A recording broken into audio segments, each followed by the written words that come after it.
Hello guys! Welcome to my vlog! For today's video, akyatin natin itong napakataas na hagdan na to. Kung anong meron dito sa taas. So, hagdan lang yung bibidyohan natin kasi daming nakakasalubong natin. Baka maano tayo, magka-problema. Di naman halata guys na hinihingal na ako. Kasi pogi ako eh. So, malapit na tayo sa pinakahintay.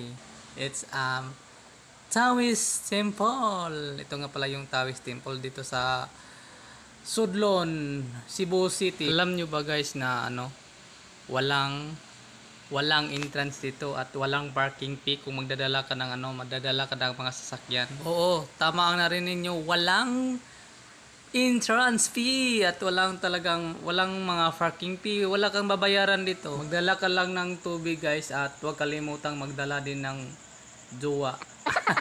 As usual. Oo, jowa mo ha, hindi jowa ng iba. Kung nandito ka lang naman sa Cebu guys, nagbabakasyon, so puntahan mo lang yung Taoist Temple. Napaka worth it talaga, napakaganda rito. Bukod sa kakaiba, mala Chinese yung dating dito guys, makikita mo din yung yung overlooking dito. Hindi lang yung mga Chinese na mga basta, iwan ko anong tawag dito. Payag siguro yung tawag dito guys. So, first time ko talaga pumunta dito guys, kaya na-amaze ako. Kita mo nyo naman yung mga dragon sa TV ko lang nun yun makita, sa Dragon Ball. Ma-enjoy ka talaga dito guys pag umakyat ka dito kasi kakaiba talaga siya sa mga napuntahan ko. Dami ko na napuntahan pero ito kakaiba talaga. Sobra talagang na-amaze ako. Amaze. Basta amaze. Yun diba? Ngayon lang ako nakakita ng ganitong mga hugis sa mga na galaan. Mapapawaw ka talaga dito guys. Kita nyo naman yung overlooking dito Yung dating taga sana all lang ako sa mga post. Andito na ako. Kayo naman ang magsana all. Sipagan nyo lang guys yung mga hagdan na yan. Aakitin nyo. Napaka worth it talaga yung nasa taas. Oo. Maraming hagdan yan. Hingal na ako dyan. 26, 27, 28, 29, 31, 38, 42, 62, 93, 94, 98. Kayo na lang magbilang guys, hinihingal na ako. Pag pumunta ka dito guys, magdala ka talaga ng tubig kasi walang nagbibinta dito. Wala akong nakitang mga nagtitindang tubig. Importante dito tubig guys kasi daming hagdan aakyatin mo. So malapit na tayo dito sa taas. Huwag maingay guys kasi may namimingwit, baka di kumakain sa pain yung namingwit. Yung isda pala.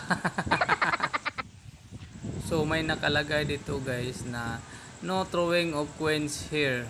Diba? So ibig sabihin guys, pag may itapon kayo na coins, ibigay nyo na lang kaya sa akin ni Gcash. Wow! May dragon dun guys naglalaro siguro ata ng apoy. Ang ganda talaga dito sa taas guys. Makikita mo talaga na hindi ka na mahal. Oh.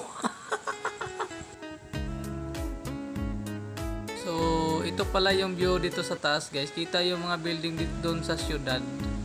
Yun So, pag pumunta kayo dito guys, observe silence na lang kayo. May wishing wheel dito guys. Nag-wish na ako dyan. Ang wish ko, sana happy na siya sa kanyang buhay ngayon.